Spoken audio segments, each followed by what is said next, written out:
13 अगस्त 2022 एक शादीशुदा लड़की के पास फ़ोन आता है जिसका उम्र है लगभग 18 से 20 साल।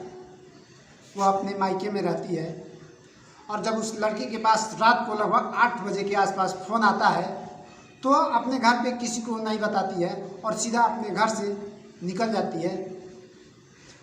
और कुछ देर बाद, 1-1.5 घंटे बाद उसके घर वालों को और उसके पति को पता चलता है कि उसका चाकू से मारकर हत्या कर दिया गया है। चाकू से मारने वाला कौन है और ये कहाँ गई थी और इसका मर्डर क्यों हुआ।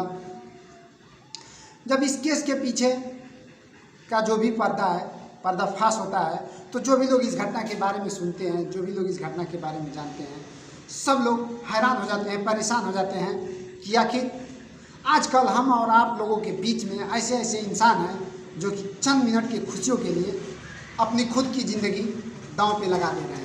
नमस्कार दोस्तों, मैं सतेंद्र निषाद आपको जिस सच्ची घटना के बारे में बता रहा हूं, ये सच्ची घटना है भारत के राज्य उत्तर प्रदेश की और उत्तर प्रदेश में एक ज़िला है बरेली की ये घटना है। बरेली में रहने वाले विजय की शादी एक मोनिका नाम की लड़की से होती है 2018 में। 2018 में जब विजय और मोनिका की शादी होती है तो दोनों अपनी शादीशुदा ज़िंदगी में, अपने पर्सनल ज़िंदगी में काफ़ी खुश थे और मज़े की ज़िंदगी जी रहे थे। एक दूसरे पे आपस में जान से ज़्यादा भरोसा करते थे और ज़िंदगी से ज़्यादा प्यार करते थे। लेकिन ये प्यार, ये भरोसा ज़्यादा दिनों तक नहीं चला और धीरे धीरे विजय और मोनिका के बीच में दरारें पड़ने लगी। दरार क्यों पड़ने लगा? मोनिका एक निखिल नाम के लड़के से प्यार करती है और वो लगभग शादी से पहले उसका रिलेशन था, शादी के बाद भी उसका रिलेशन जारी था। विजय को इस बात का पता नहीं था कि जो मोनिका है वह किसी और लड़के से प्यार करती है। विजय को इस बात का थोड़ा भी अंदाजा नहीं है कि जो मेरी पत्नी है वो किसी और से प्यार करती है और किसी और से इसका रिलेशन है। लेकिन धीरे धीरे समय गुजरने लगता है। आ जाता है साल 2022 यानी कि 18 में शादी होती है। साल 2022 में 4 साल विजय अपने मोनिका के साथ गुजारता है।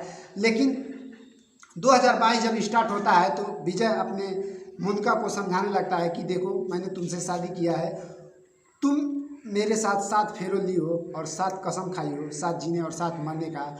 तो जिससे तुम प्यार करती हो, जिससे बातें करती हो, जिसके लिए मुझे खुश नहीं रहने देती हो, प्लीज़ उसको भूल कर मेरे ज़िंदगी में आई हो तो मेरे ज़िंदगी में रहो और हमेशा तुमको हम खुश रखेंगे। लेकिन मोनिका अपने पति विजय की बात को इनकार कर देती है और कहती है कि हमें तुमसे ज़्यादा इंटरेस्ट अपने निखिल में है। निखिल मुझे जान से भी ज़्यादा चाहता है और मैं निखिल से दूर होकर नहीं जी पाऊँगी। धीरे धीरे विजय और मोनिका के बीच में दरारें बढ़ने लगती है। फिर जब दरारें बढ़ने लगती है तो मोनिका एक दिन अपने विजय को छोड़कर, अपने पति विजय को छोड़कर और अपने मायके चली जाती है। और मायके जब चली जाती है तो उस मायके में जाने के बाद उस मोनिका को कोई रोकने वाला नहीं है, कोई उसको डांटने वाला नहीं है। आज़ाद हो गई और जब आज़ाद हो गई तो मोनिका अपने निखिल के साथ जब भी मन करता था फ़ोन पे बातें करना, वीडियो कॉल करना, चैटिंग करना, सब कुछ स्टार्ट कर देती है। और 13 अगस्त को वह निखिल अपने मोनिका प्रियंका के पास फ़ोन करता है और कहता है कि आज मेरा बर्थडे है, तुम आ जाओ, हम चाहते हैं कि हमारा बर्थडे का केक तुम और हम मिलकर काटेंगे। मोनिका जब इतना बात सुनती है तो अपने घर में किसी से नहीं बताती है और सीधा खुशी झूमते हुए अपने प्रेमी निखिल के पास चली जाती है। निखिल के पास जब जाती है तो सेलिब्रेशन पार्टी में सब कुछ अच्छा चल रहा था, दोनों मिलकर केक काटते हैं और कुछ निखिल के भी दोस्त हैं। केक काटने के बाद आपस में खाते हैं और केक काटने के दौरान कुछ ही चंद मिनटों में निखिल और मोनिका के बीच कहासुनी हो जाता है। और जब कहासुनी हो जाता है तो निखिल अपने प्रियंका यानी निखिल अपने मोनिका को उसी चाकू से मारकर हत्या कर देता है जिस चाकू से मोनिका और निखिल केक काटे थे। 13 अगस्त को रात को 8 बजे के आसपास जब निखिल अपने प्रियंका का हत्या कर देता है और वहाँ से फरार हो जाता है तो वहाँ पे जितने भी उनके दोस्त यार थे वहाँ पे पुलिस स्टेशन में फ़ोन करते हैं। पुलिस आती है, मोनिका के बॉडी को कब्जे में लेकर पोस्टमार्टम के लिए भिजवा देती है। मोनिका के घर वाले जब इस संदेश को पाते हैं तो मोनिका के घर वाले फिर वापस फ़ोन करते हैं विजय को, यानी कि मोनिका के पति को।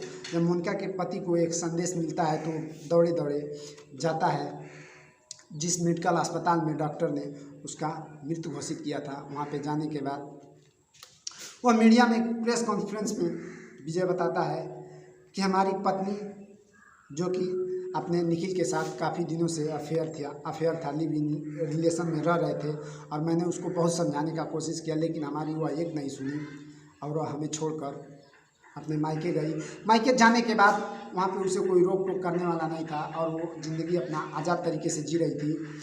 लेकिन हमारा और मोनिका का रिश्ता अलग करने में और मोनिका का साथ देने में मोनिका के मौसी का भी हाथ है।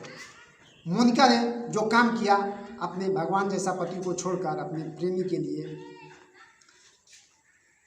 मिलने गई, अपने ससुराल वालों को छोड़कर, और हमेशा हमेशा के लिए निखिल के साथ जीना चाहती थी। लेकिन मोनिका को ये नहीं पता था कि जो मेरा प्रेमी है निखिल, वो हमारे पीठ पीछे हमें बस यूज कर रहा है, और यूज करने के बाद एक दिन ऐसा आएगा कि वो हमें मौत के घाट उतार देगा। लेकिन इस बात से मोनिका अनजान थी, और उसका खामियाजा ये हुआ कि मोनिका आज इस दुनिया में नहीं है। तो दोस्तों, कहते हैं कि अपने फ़ायदे के लिए, पर्सनल फ़ायदे के लिए कोई भी रिश्ता, कोई भी काम ज़्यादा दिन तक नहीं चलता है। जैसे कि मोनिका ने अपने पर्सनल ज़िंदगी की खुशी के लिए अपने पति को छोड़ दिया, जिस पति को उसके घर वालों ने एक अच्छा लड़का देखकर, एक अच्छा रिलेशन देखकर शादी किया था, और वह अपने उस शादी से खुश नहीं थी, अपने प्रेमी के साथ जीना चाहती थी। लेकिन उसका प्रेमी ने पीठ पीछे वार कर आज मोनिका को मौत के घाट उतार दिया। झांसी की पुलिस उस निखिल को अरेस्ट कर और हमेशा हमेशा के लिए जेल भेज देती है। तो दोस्तों, इस घटना को जानने के बाद, इस घटना को देखने के बाद, इस घटना को सुनने के बाद यही पता चलता है कि चंद मिनट के खुशियों के लिए ऐसे ऐसे लोग हैं हम और आपके बीच में, जो कि अपनी ही ज़िंदगी दांव पे लगा दे रहे हैं और अपने पीछे एक ऐसा राज छोड़ दे रहे हैं कि जो भी लोग उस राज को सुनते हैं और पर वो राज बेनकाब होता है तो सब पैरों तले ज़मीन खिसक जाती है। तो दोस्तों, मेरा यह वीडियो के माध्यम से ये संदेश है कि किसी पे प्यार करें, भरोसा करें तो कम से कम एक बार उस पर ट्राई करें कि अगर वो आपके हिसाब से खरे उतरता है तो उस पर भरोसा करें, अन्यथा ऐसे लोगों से 100 गज की दूरियां बना कर रहें। तो मेरा यह वीडियो बनाने का उद्देश्य किसी के दिल पे ठेस पहुंचाने का नहीं, किसी को तकलीफ देने का नहीं। मेरा यह वीडियो बनाने का उद्देश्य है कि आप जहां भी रहें खुशहाल रहें, अपना और अपने परिवार का ख्याल रखें। मैं फिर मिलूंगा एक सच्ची और दिल दहला देने वाली घटना के साथ। तब तक के लिए मैं आपसे जुदा लेना चाहूँगा। जय हिंद।